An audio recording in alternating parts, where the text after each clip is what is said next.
Écoutez, j'espère que vous avez un peu profité de la relâche parlementaire au cours des 2 dernières semaines. Je suis content de vous revoir. Moi, de mon côté, j'ai poursuivi ma tournée au Québec et j'ai rencontré beaucoup de monde. Puis, je peux vous dire que les Québécois sont furieux contre le gouvernement Barrette-Couillard pour l'entente indéfendable qui a été conclue avec les médecins spécialistes. Je le rappelle, le ministre de la Santé, Gaétan Barrette, l'a confirmé. Les médecins spécialistes gagnent plus que leur équivalent en Ontario. Et je cite Gaétan Barrette, « Non seulement le rattrapage est fait, mais les médecins spécialistes sont dans une position favorable par rapport à l'Ontario. » Fin de la citation. Donc, pourtant, on sait tous, les Québécois savent que les travailleurs au Québec, à peu près dans toutes les professions, dans tous les métiers, gagnent moins que leur équivalent en Ontario. Donc, c'est totalement injuste que le gouvernement libéral donne plus d'argent aux médecins spécialistes du Québec que ce que reçoivent les médecins spécialistes en Ontario. Et ce n'est pas un petit écart, là. C'est ça qui est important de dire, là. C'est un écart qui est énorme.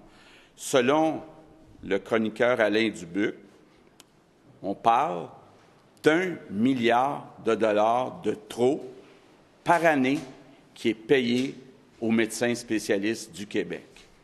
D'ailleurs, je cite Alain Dubuc, « La surrémunération des spécialistes représente plus de 1 milliard par année. C'est colossal. » Et un peu plus loin, il ajoute, « Autrement dit, en moyenne, les spécialistes ont touché 89 000 $ de plus qu'il leur aurait fallu 30 % de trop. » Fin de la citation. Je pense là que c'est indécent. Les Québécois ont raison d'être furieux. Et finalement, après des jours, Philippe Couillard l'a enfin admis à Paris en répondant à des questions. Et je veux citer Philippe Couillard. Il a dit « Il y a 2 questions légitimes à se poser pour les prochaines années.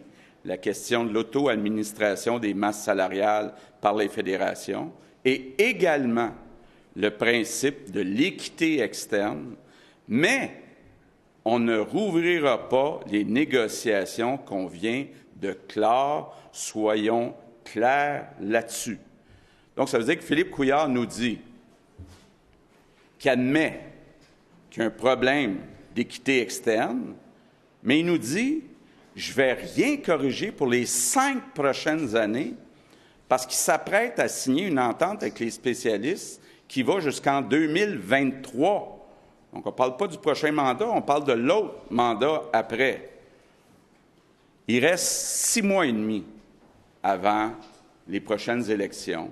Moi, je demande à Philippe Couillard de ne pas signer cette entente avec les spécialistes et de la soumettre au jugement des électeurs québécois.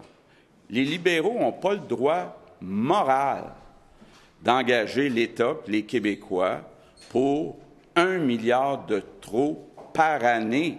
La somme est trop importante. Donc, M. Couillard doit attendre la décision des Québécois. Il doit attendre les résultats des prochaines élections.